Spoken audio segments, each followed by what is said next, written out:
Merci Madame la Présidente. Ma question s'adresse à Madame la Ministre de l'Europe et des Affaires étrangères. Madame la Ministre, j'étais ce 14 juillet à Mayotte, territoire dont je suis la représentante. Je tenais à vous raconter avec quelle ferveur, quel patriotisme notre fête nationale y a été célébrée.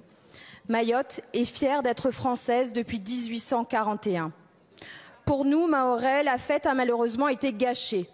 Nous avons vu le président de la République des Comores, Azali Assoumani, et son ministre des Sports accueillis et embrassés en tribune d'honneur à quelques pas d'ici, place de la Concorde. Les ors de la République brillaient de mille feux pour Azali Assoumani, qui revendique la souveraineté comorienne sur Mayotte devant les Nations Unies et les colonnes du Figaro.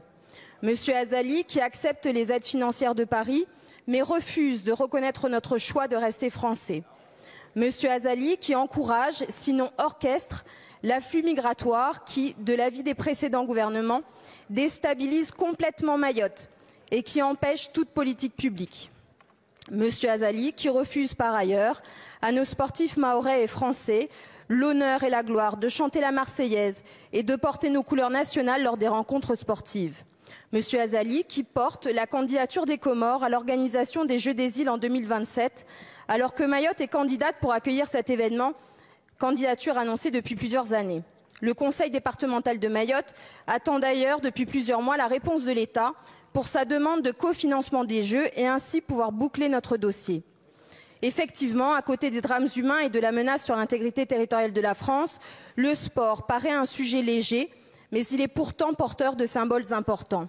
Ainsi, ma question, Madame la Ministre, la France va-t-elle appuyer la candidature d'un pays qui attaque la souveraineté nationale ou soutenir pleinement et uniquement Mayotte pour accueillir les Jeux des îles de l'océan Indien en 2027 ?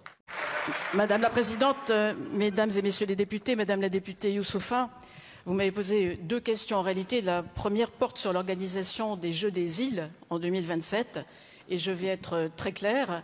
Si Mayotte souhaite se porter candidate pour les accueillir, la diplomatie française sera mobilisée pour défendre sa candidature auprès des membres de la commission qui organise ces Jeux. N'en doutez pas.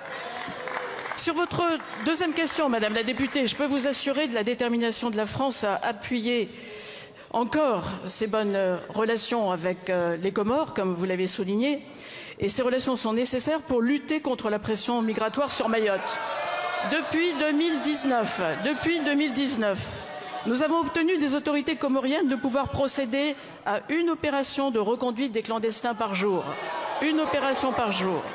Plus de 20 000 éloignements de Comoriens en situation irrégulière ont ainsi été opérés en 2021.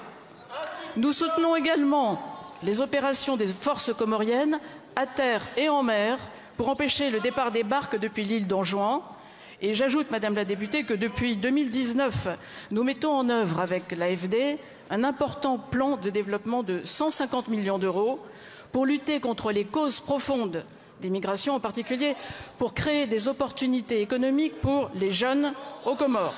Ce plan met l'accent notamment sur l'île d'Anjouan, d'où partent, comme vous le savez, la plupart des migrants. Je vous remercie. Chacun sait que la Tanzanie, qui est un des pays qui nous a le plus aidé en matière de défense de notre pays, que ce soit l'indépendance, que ce soit l'unité nationale, n'ont-ils pas envoyé leurs enfants se battre pour que Mayotte, pour qu'Anjouan redevienne, enfin se libère de l'emprise des séparatistes de Mohamed Bakar? Eh bien, cette Tanzanie-là a accepté que Mayotte est française. Mais il y a aussi Madagascar, qui a accepté que Mayotte est français depuis bien longtemps, puisqu'ils ont ouvert puisque les Malgaches ont accepté qu'un bureau de liaison de Mayotte soit ouvert au sein de l'ambassade de France à Madagascar. Mais pire encore, ils ont signé ces derniers jours 11 accords de coopération qui touchent l'environnement, l'agriculture, etc. Mais ce n'est pas tout. Mansour Kamardine a accordé une interview à Flash Info, un journal mahorais, du 12 juillet, où il dit, texto, que je lis, la reconnaissance de Mayotte française se dessine à l'international. La reconnaissance de Mayotte française se dessine à l'international. On a déjà cité 2 pays. Mais je vais encore en citer 2 qu'il a lui-même cités dans son interview. Le Rwanda et le Botswana. Mais il a encore cité des organismes, la francophonie et la SADC. Mais on se demande même, est-ce que dans cette réunion de la francophonie, il y avait des Comoriens?